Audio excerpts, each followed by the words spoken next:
வலியற்ற varicose vein சிகிச்சை எளிய 30 நிமிட செயல்முறை 7847045678.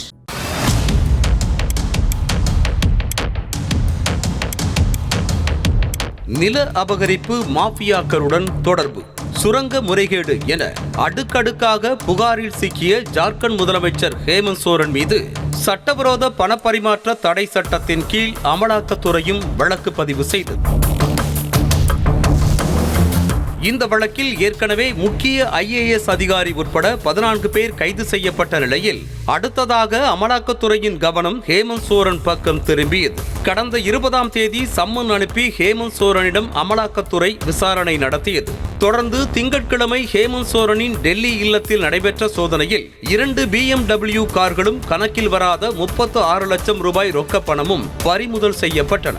அத்தோடு அமெரிக்க டாலர்கள் உட்பட வெளிநாட்டு கரன்சிகளும் அமலாக்கத்துறை சோதனையில் கிடைத்துள்ளன. சோதனையில் சில முக்கிய ஆவணங்களும் சிக்கிய நிலையில் அது குறித்து விசாரணை நடத்த ஹேமந்த் சோரனுக்கு அமலாக்கத்துறை சம்மன் அனுப்ப முயன்றது. ஆனால் ஹேமந்த் சோரனின் செல்போன் மட்டுமில்லாமல் உதவியாளர்களின் செல்போன்களும் சுவிட்ச் ஆஃப் ஆனதோடு அவர் வீட்டிலும் இல்லாததால் தலைமறைவானதாக அமலாக்கத்துறை அறிவித்தது. ஹேமந்த் சோரனுக்காக 13 மணி நேரத்திற்கு மேலாக அவர் வீட்டு வாசலிலேயே காத்திருந்த அமலாக்கத்துறை அதிகாரிகள் கடைசியில் அவர் மாயமாகிவிட்டார் என அறிவித்து தேட ஆரம்பித்தனர்.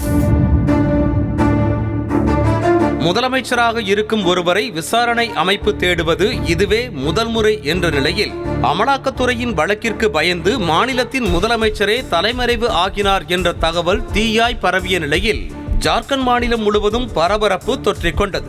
அத்தோடு ராஞ்சியில் இருந்து தனி விமானம் மூலமாக ஹேமந்த் சோரன் டெல்லிக்கு தப்பி சென்றார் என்றும் டெல்லி விமான நிலையத்தில் அவரது விமானம் நிறுத்தி வைக்கப்பட்டுள்ளது என்ற தகவலும் வெளியானது.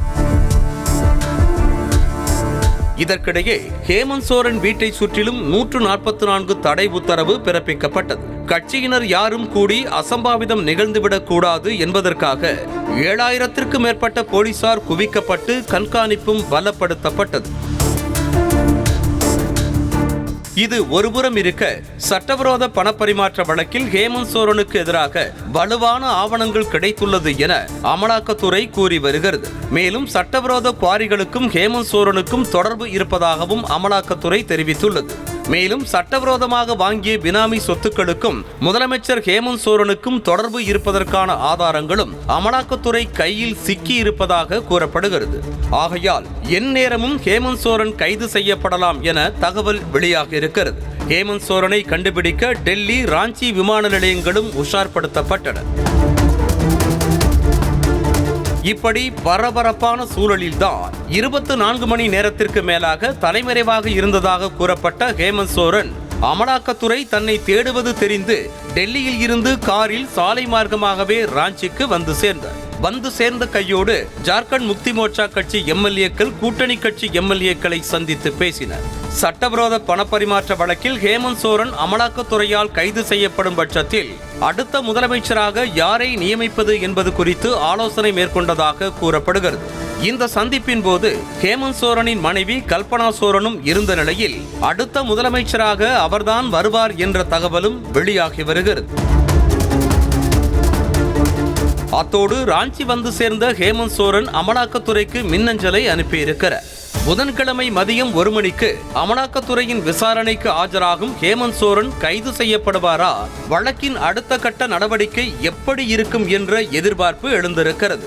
ஜார்க்கண்ட் மாநிலத்தில் ஜார்க்கண்ட் முக்தி மோர்ச்சா, காங்கிரஸ், ராஷ்டிரிய ஜனதா தளம் கட்சிகள் இணைந்து ஆட்சி அமைத்திருக்கும் நிலையில் குழப்பத்தை ஏற்படுத்தும் வகையில் அமலாக்கத்துறையை பாஜக ஏவி விடுவதாக எதிர்க்கட்சிகளும் குற்றம் சாட்டியுள்ளனர். வலியற்ற வெரிகோஸ் வெயின் சிகிச்சை எளிய 30 நிமிட செயல்முறை 7847045678. செய்திகளை உடனுக்குடனும் துல்லியமாகவும் தெரிந்து கொள்ள சப்ஸ்கிரைப் பண்ணுங்க.